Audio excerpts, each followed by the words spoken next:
And in the cities, let's look at a few examples here.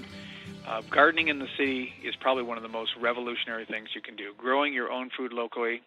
And when people, especially people who've never had their hands on the soil, don't even know where their food comes from, we change people's lives when they put their hands in the soil, when they put their hands in a garden. First time a child grows a radish and picks it themselves and eats it, their lives are never the same. So, matter of fact, Jeff Lawton says all the world's problems can be solved in a garden. Another one of those Pollyanna statements. But when you think really deeply and hard on that sentence, you'll discover that really it's true. You know, when you're secure, when you have your food, when you have your shelter, and you have neighbors that you can count on, you have what you need, and you don't have the need to take advantage of others. The next picture shows a rooftop in a city. You think about the price of real estate in any city, my gosh, the most valuable real estate they have per square foot are their rooftops. You can have beauty, you can grow food, and certainly the Chicago is taking a strong lead in the major cities in greening up a lot of roofs. But this roof here on slide 92 is probably pretty expensive. You know, that looks like a lot of landscaping that was done in there, not very much food. But look at the next slide. This is in Portland, Oregon. How much money do you think they spent on this high-tech bed system here?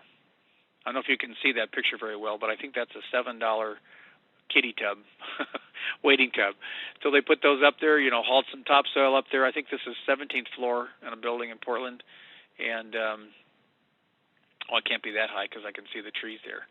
But does it have to be complicated? Does it have to be hard? No, there's simple ways to grow food on rooftops. Look at the next slide. This is the Gary Comer Youth Center. We have taken some of our students here. This is a fabulous project. This is in a very tough neighborhood on the south side of Chicago. A lot of the kids here just need a safe place to be after school, so it's an after-school place and goes until, I think, 9 o'clock at night. But one of the things they did, well, if we're going to help students and give them a balanced way of a balanced perspective on life, they have to be able to know where their food comes from. So if you look at the next slide, they put a garden up at the top. They have a rooftop garden up there.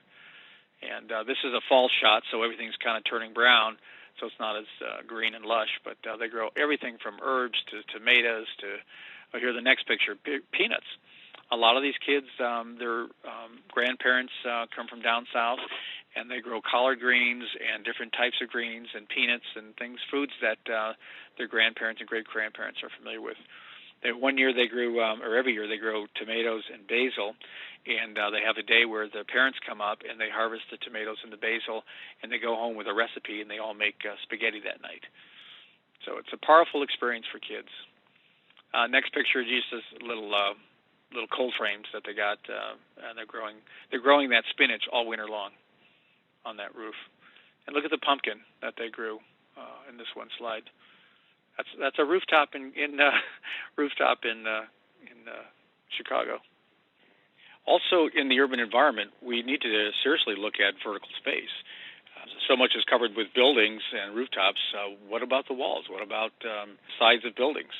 And take a look at this picture. Here's a simple little, they call them outdoor living wall panels. I think these are about maybe 2-foot square panels. But imagine, I mean, this is a little bit gaudy, but imagine you had maybe 4 of those, 2 on either side of your window, and you lived on the 4th floor apartment in a city.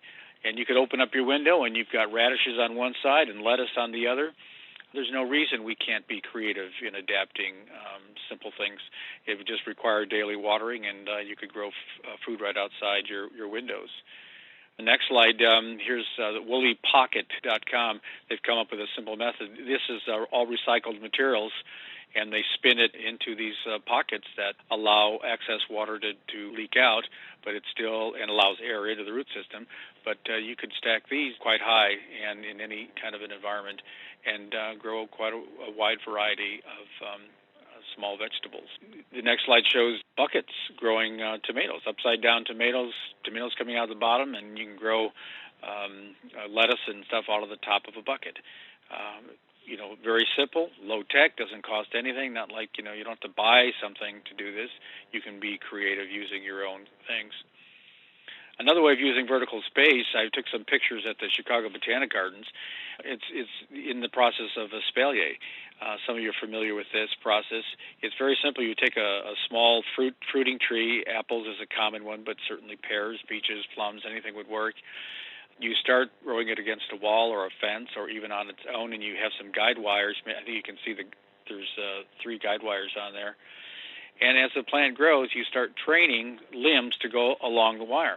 If you look at the next slide, you can see here's a tree that's probably about 20 years old, and how beautiful it looks, and how productive it could be in covering up a wall. Why have a big ugly wall when you could be growing food? If you look at the next slide, it's a photo from Woodbridge fruit trees. You don't need to have a wall. You can plant fruit trees in a row, and over time, as they grow, actually graft them into one another and make a continuous fence with fruiting trees. The next slide shows another wall covered with espalier and loaded with apples. If I'm going to have a wall and I'm going to have a fence, I'd rather have it growing food than just have it plain old wood. The next slide shows a variation in espalier. It doesn't have to be horizontal.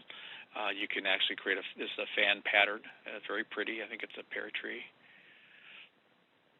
And what about overhead space? Covering any kind of arbor so that you create a shady environment and yet you grow food. Look at the next slide. Look at the grapes growing. This is all up at the Chicago Botanic Gardens. And it doesn't have to be high-end or really expensive. We can create arches out of very inexpensive materials.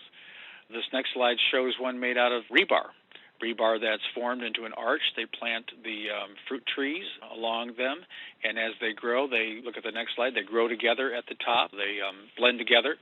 You create a very shady environment in the summer. You've got fruit hanging down from above. It's very easy to harvest and pick. And in the wintertime, the leaves fall, and you got sunlight coming through again. The next picture just shows how pretty it could be as well. Our gardens don't have to just be functional. They can be functional and beautiful at the same time.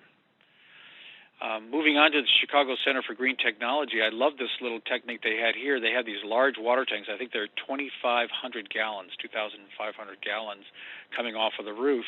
And rather than just having a corrugated metal tank out there, they went ahead and put lattice up and started growing vines on it. I think these are trumpet vines, but look at the second picture here. The vines have completely taken over the tank. It keeps the tank shaded, keeps the water cool, and you have something green to look at instead of a metal tank. And there's no reason that couldn't be grapes and kiwi, even string beans for that matter. There's no reason we can't cover that lattice and create a very beautiful environment.